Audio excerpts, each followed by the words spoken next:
À l'adolescence, comment la relation entre la fille et la mère évolue? Quand vous parlez d'évolution, de toute façon, je dis, c'est très important parce que tout ça est préparé dans l'enfance, pendant au long de l'enfance, vous comprenez? Ça se prépare. Naturellement, cette mère, ce qui est très important, qu'à ce moment de l'adolescence, la fille veut sentir, il va commencer à constituer son propre identification féminine, son propre identité féminine, et naturellement, elle aura besoin de se séparer un peu de sa mère. Si cette mère veut être tout pour cette fille, ou a tout voulu être, parce qu'elle-même n'avait pas pu résoudre tous ses propres problèmes, elle aura du mal à se détacher un peu de cette fille, elle voudra la maintenir auprès d'elle. Alors, c'est très important de savoir qu'il y a un certain deuil à faire pour cette mère. Mais aussi, ce deuil va s'accompagner avec une grande joie, parce que c'est aussi le bon cheminement de la vie de la fille, que la mère va aussi pouvoir avoir une certaine satisfaction. Et elle va avoir une satisfaction de voir que sa fille grandit bien. Mais naturellement, elle va se détacher et elle va voir que cette fille s'éloigne d'elle pour être femme elle-même. Elle devra le recevoir bien. Et tout ça va être important parce que la fille va se demander si elle peut devenir femme elle-même. Alors, si nous n'avons toujours, comme nous parlions justement de ce film Black Swan, qu'il y avait une grande difficulté pour la mère d'accepter que cette fille s'éloigne d'elle, parce qu'elle ne vivait que pour sa fille et elle ne voulait que sa fille vivait que pour elle, naturellement que l'adolescence ne va pas bien se passer. Alors, il y a plusieurs issues. Il y a une fille, par exemple, qui va vraiment essayer de rompre avec sa mère. Mais c'est très douloureux pour la mère et pour la fille si ça se passe comme ça. Alors, c'est bien que ça se passe en douceur et il faut faire tout le possible. Naturellement, à l'adolescence, il faut faire très attention parce que quoi que la fille demande une grande liberté, ça ne veut pas dire qu'on puisse leur donner toute la liberté. Il y a parfois des filles qui disent « mais toutes mes copines vont ». Ça ne veut pas dire que toutes les copines, et la mère doit avoir une sérénité d'accepter, de dire « peut-être toutes tes copines vont, mais je ne trouve pas ça bien ».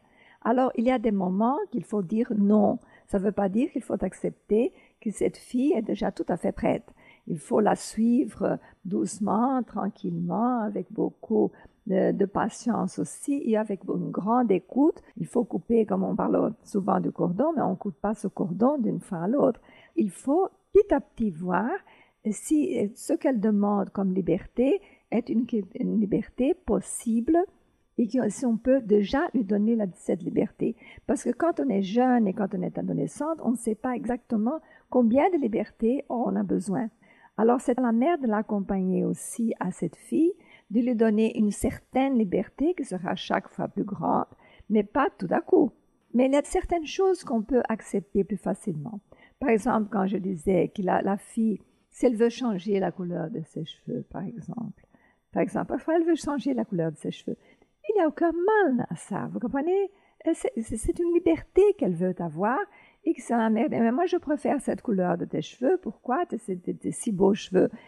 Mais ce sont ses cheveux à elle. À ce moment-là, c'est pas la même chose de vouloir sortir avec un copain, dit-on, pour le week-end, que d'avoir la couleur des cheveux changée. Vous voyez? Alors, il faut voir exactement quel genre de liberté. Avec son corps, il faut lui donner vraiment une certaine liberté. Naturellement, qu'elle n'ait pas besoin, par exemple, de faire je ne sais pas combien de 1000 piercings pour pouvoir dire que c'est son corps à elle, qu'elle fait ce qu'elle veut.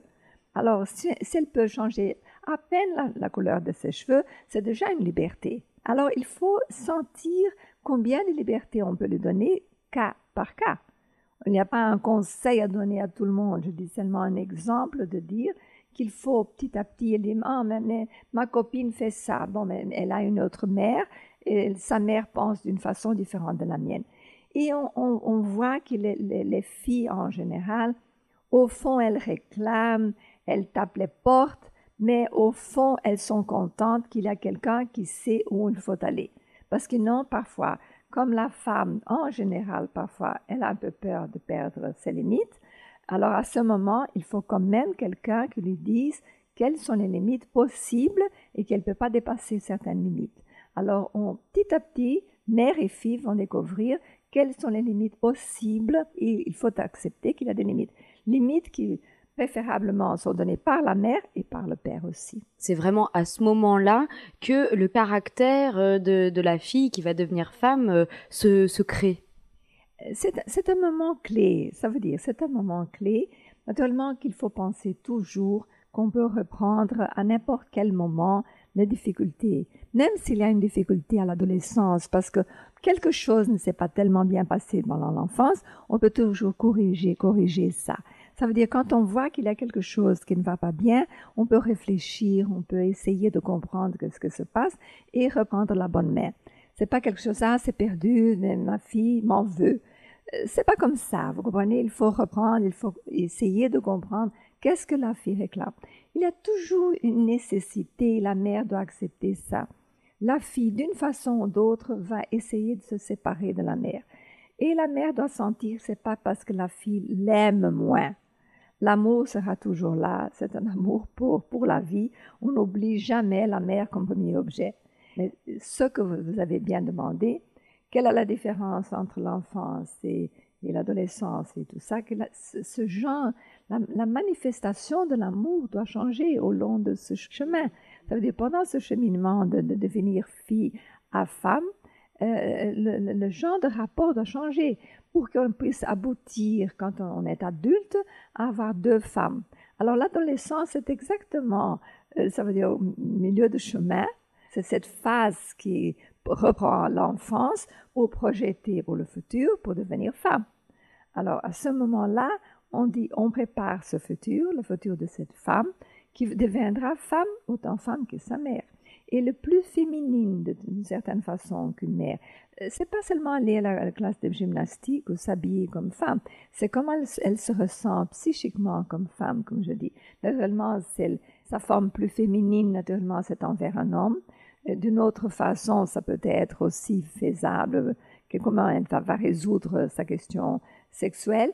Mais naturellement, pour une fille, quand elle sent qu'il y a le père qui aime sa mère et sa mère qui aime le père, naturellement qu'elle a un repère plus stable, plus facile pour elle pour constituer. Mais c'est pas l'unique façon de constituer. S'il y a une mère monoparentale, même il y a eu ce film qui disait maintenant les enfants, the kids are okay, les enfants vont très bien, c'était deux femmes homosexuelles et les enfants étaient bien.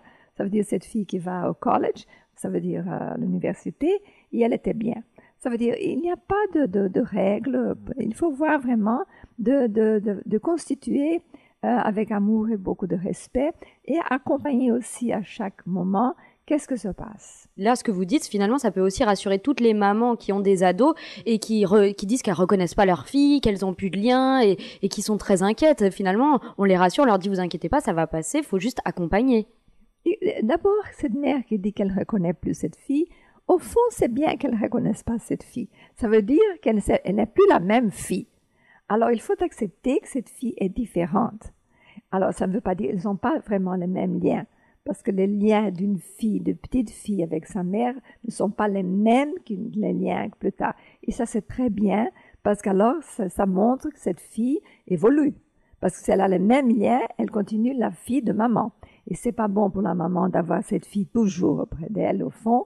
Et c'est pas bon pour la fille, principalement, d'être à peine la fille de sa maman. Alors, il faut reconnaître qu'il faut, très bien, à ce moment, il faut créer des nouveaux liens. Il faut commencer à créer des liens, pas d'une mère avec un enfant, mais d'une mère avec une adolescente. Et surtout, les mères aujourd'hui deviennent chaque fois plus jeunes. Et c'est bon d'un côté, parce que c'est très agréable d'avoir une mère jeune, mais la mère ne sera jamais aussi jeune que la fille. Alors, la fille, naturellement, est très menacée si la mère se sent de la même génération qu'elle. Il faut quand même qu'il y ait une différence de génération. Alors, on peut avoir une mère jeune, mais pas de la même génération. Alors, si la mère veut sortir avec les copains de sa fille, ça ne va pas. Elle doit sortir avec des personnes qui ne sont pas des copains de sa fille. Vous comprenez? Elle ne peut pas être normalement parce que ça menace beaucoup.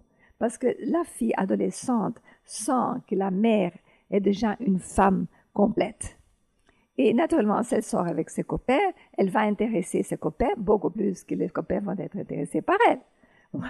Alors, il faut absolument qu'il y ait deux places, une pour l'adolescente, une pour la mère, qui peut sortir aussi avec des gens plus jeunes qu'elle, mais pas aussi jeunes normalement, si c'est possible. Naturellement, il y a des exceptions, mais on parle en général pas si jeune qu'il est copain de sa fille, pour au moins un certain temps. Vous comprenez?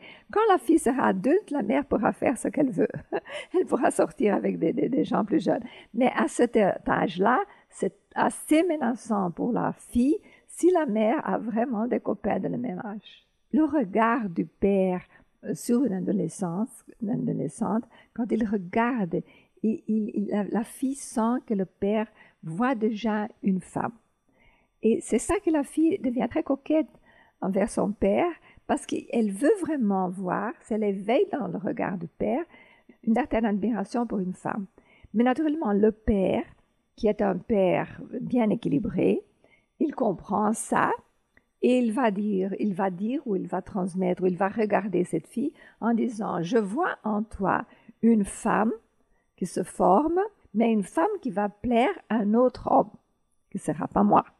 Parce que sinon, c'est très dangereux. » Mais ça, c'est un rôle très important. Le premier rôle dans l'enfance, quand le père sépare le fait comme tiers, la première séparation entre mère et fille, et le second moment, à l'adolescence vraiment, quand il dit « Je vois que tu deviens femme, mais c'est une femme qui plaira à un autre homme. »